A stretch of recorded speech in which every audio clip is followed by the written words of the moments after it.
신년 특별 새벽 기도의 둘째 날, 이 시간에는 역전하시는 하나님이라는 제목으로 같이 은혜를 나누기를 원합니다.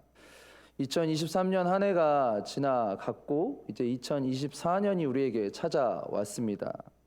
여러분, 작년 한 해 삶을 돌아볼 때 어떻게 보내셨습니까? 혹시 삶이 여전히 고달프고요, 여전히 문제의 연속이고 답답함이 해결되지 않는 그런 시간을 보내셨습니까? 육신의 연약함으로 인해 건강을 지키기가 힘들고 인간관계로 인한 문제로 인해 또한 힘들어하거나 아니면 신앙을 회복하고 싶은데 그렇게 잘 되지 않는 영적인 침체를 겪어 오셨습니까? 여러분, 이 문제들은요, 내가 아무리 노력하려고 해도 잘 되지 않습니다.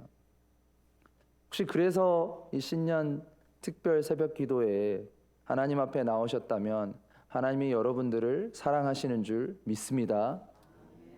하나님이 여러분들을 특별히 사랑하시기 때문에 이 자리에 불러주셨습니다.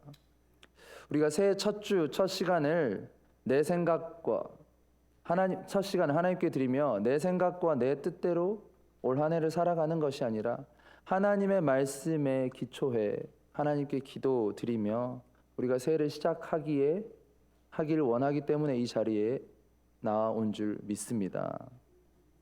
이번 특별 새벽 기도의 주제가 너희가 살아나리라입니다. 반드시 우리는 살아날 것이고 살아나야 합니다. 우리의 영이 살아나야 하고요, 우리의 교회가 회복되어야 하고요, 우리의 인간관계에 묶였던 것들이 풀리고 여러분의 약해진 육신이 더욱 강건해지는 그러한 형통의 축복을 받아야 합니다. 여러분, 제가 스포츠를 굉장히 좋아합니다. 축구, 야구, 농구, 배구, 구기 종목 다 좋아해요. 어려서부터 굉장히 스포츠를 보는 것도 좋아하고 하는 것도 좋아했습니다. 이제 좀 어렸을 때 제가 이제 야구를 하기도 했고 또 보기도 했는데 제가 지금도 기억나는 것이 초등학교 4학년 때였어요. 제가 응원하는 야구 팀이 제가 그때 한국에 있었기 때문에 한국 시리즈에 갔습니다. 이제 메이저리그로 하면 이제 월드 시리즈죠. 한국 시리즈에 갔는데 그날따라 경기가 팽팽하게 진행이 되더니 끝나지 않는 거예요. 연장전에까지 갔고 연장 15회까지도 갔는데 결국은 무승부로 끝이 났습니다. 그때 제가 9살의 나이였는데 스포츠를 얼마나 좋아했던지 그때 TV 앞에서 밤 10시 30분까지 TV를 보면서 야구 경기를 지켜봤던 기억이 납니다. 많은 사람들이 스포츠를 좋아하죠. 여러 가지 이유가 있겠지만 스포츠를 좋아하는 아마 가장 큰 이유는 재밌고 또 박진감이 넘치고 무엇보다 자신이 응원하는 팀이 이기면 짜릿하기 때문이죠. 그 짜릿함, 그리고 그 짜릿함을 가장 느낄 수 있는 결정적인 순간이 내가 이기고 있는 팀이 지다가 역전했을 때입니다. 지고 있다가도 언제든지 이길 수 있다라는 기대감으로 팬들은 경기를 보는 것이고 응원하는 것이죠. 역전할 수 있다는 기대가 없으면 볼 필요도 없습니다.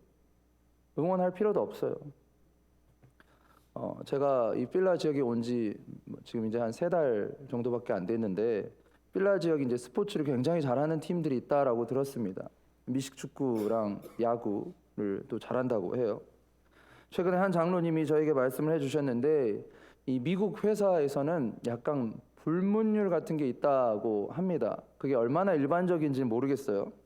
근데 경기를 지고 난 다음 날 회사에 가서는 절대 전날 진 그 패배한 게임에 대해서는 언급하지 않는 게 불문율이라고 합니다.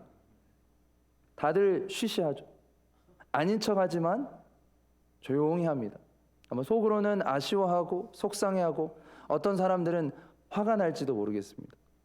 아마 그 진 게임에 대해서 뼈아픈 기억을 떠올리고 싶지 않기 때문에 쉬쉬하는 것이죠. 아마 그 정도로 진심인 팬들일 것입니다.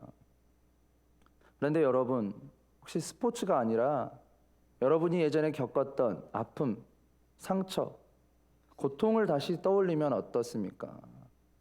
아마 그 기억을 떠올리는 것 자체만으로도 굉장히 마음이 힘들 거예요. 그것이 꿈에 나타난다던가 아니면 기억 속에 자꾸 맴돌아서 자꾸 생각하게 만든다면 그것은 이 정서적인 건강에도 별로 좋지 않겠죠. 그 상처에서 치유가 된다면 괜찮지만 치유가 되지 않는다면 그 기억을 떠올리는 것만으로도 너무 힘들 것입니다. 오늘 우리가 읽은 에스겔서 37장이 비슷한 맥락에서 보여지는 거예요. 에스겔서 37장에 하나님이 에스겔 선지자에게 나타나십니다. 에스겔이 사랑하는 민족인 이스라엘 백성들이 처한 아픔과 고통을 하나님이 보여주세요. 이 37장 마른 뼈가 살아난 환상으로 우리에게 잘 알려진 본문입니다. 여러분이 마른 뼈라는 것이 어떤 의미입니까? 마른 뼈, 시체가 이미 썩었고 부패했고 살들이 없어졌습니다. 마른 뼈라는 것이 뼈 자체도 색이 이미 바랬습니다. 오래돼 버려서 말라버린 거예요. 그런데 하나님이 환상 중에 마른 뼈들을 보여주십니다. 그리고 이 마른 뼈들을 가리켜서 누구라고 말씀하십니까? 이스라엘 백성들이다 라고 말씀하세요. 11절 앞부분 한번. 또 내게 이르시되 인자야 이 뼈들은 이스라엘 온 족속이라. 이 뼈들이 이스라엘 온 족속이다. 하나님이 에스겔에 그렇게 말씀하셨어요. 이것이 무슨 뜻입니까? 하나님이 에스겔에게 아픈 기억을 떠올리게 하시는 거예요. 하나님이 에스겔에 이 환상을 보여주실 당시 이스라엘 백성들은 어떤 상태에 있었습니까? 그들은 전쟁에서 패배했고요. 나라를 빼앗겼습니다. 수도 예루살렘은 무너졌고 백성들은 이미 다 포로로 끌려갔거나 뿔뿔이 흩어지고 말았습니다. 원래 이스라엘 백성들 하나님의 선택받은 선민입니다. 하나님이 이들과 항상 함께 하셨고 찬란한 역사를 이루게 하셨습니다.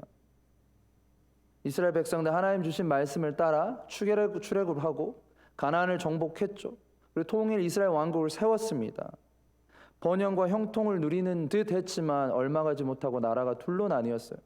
북쪽에는 북이스라엘, 남쪽에서는 남유다가 세워졌습니다. 북이스라엘 200년도 지나지 않아서 아수르의 침략을 받고 나라가 망하게 되었습니다. 북이스라엘이 망한 후에 이번엔 남유다가 바벨론에 의해 멸망하게 되었습니다. 통일 이스라엘이라는 나라가 세워진 지 1000년도 되지 않았는데 하나님이 세우신 나라, 하나님이 선택하신 이 민족들이 다 포로로 끌려가거나 흩어지게 되었어요. 이스라엘 백성의 현재 상황이 마른 뼈와 같은 상태입니다. 더 이상 희망이 보이잖아요. 좌절과 절망뿐입니다. 게다가 그들은 스스로 말하기를 우리에게 소망이 없다라고 합니다. 11절 뒷부분입니다. 그들이 이르기를 우리의 뼈들이 말랐고 우리의 소망이 없어졌으니 우리는 다 멸절되었다 하느니라. 더 이상 희망을 발견할 수 없을 정도요 처참한 상태라는 거예요. 여러분이 마른 뼈가 혼자서 살아날 수 없습니다. 아무리 기적이 일어난다라고 해도 사실 죽은 사람이 부활한다, 죽은 사람이 다시 살아난다라는 것도 불가능한데 마른 뼈 조각이 다시 살아난다, 상상을 할 수 없는 것이죠.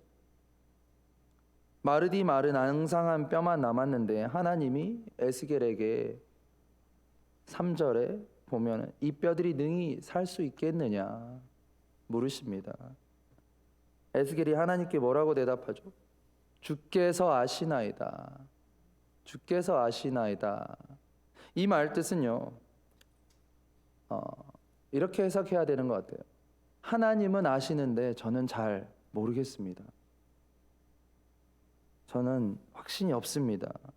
에스겔 선지자가 감히 하나님 그렇습니다, 이 뼈들이 살 수 있습니다, 능히 살 수 있습니다 라고 대답을 할 수 없는 거예요.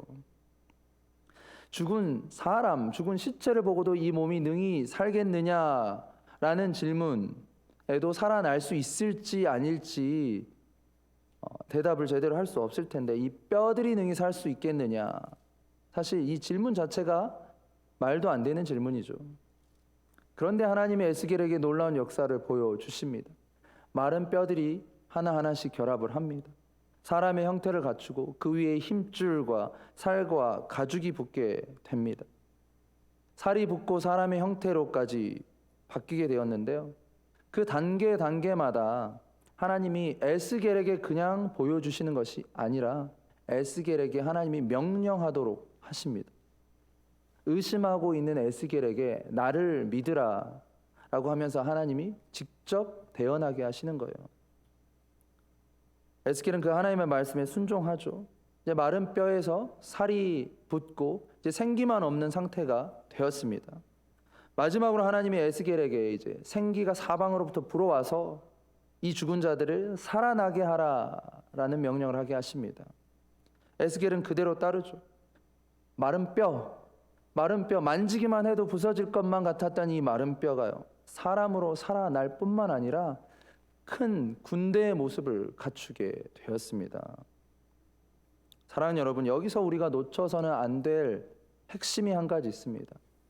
하나님이 에스겔에게 너가 그 뼈들에게 직접 명령하라 라고 말씀하셨습니다. 하나님이 혼자서 그 뼈들의 살을 채우고 사람의 형태를 만들고 살아나게 하신 것이 아니라 에스겔에게 직접 보여주시고 명령하게 하신 거예요. 여러분, 인생의 어려움과 두려운 터널을 지나고 있을 때 우리는 하나님 어디 계세요? 하나님 왜 저를 외면하십니까? 하나님 도대체 무엇을 하고 계십니까? 라고 하나님께 물으며 따질 때가 있습니다. 그때 하나님은 우리의 어려움을 외면하지 않으신다는 거예요. 우리의 문제를 해결해 주길 원하신다라는 거예요. 그때 우리가 필요한 것은 무엇입니까? 하나님을 믿는 믿음이고요. 그 믿는 믿음에서 나오는 말과 행동이라는 거예요. 하나님을 믿으면 믿음의 말과 믿음의 행동을 해야 합니다. 아멘. 진짜 신앙인의 진가는요, 위기의 때에 발휘됩니다.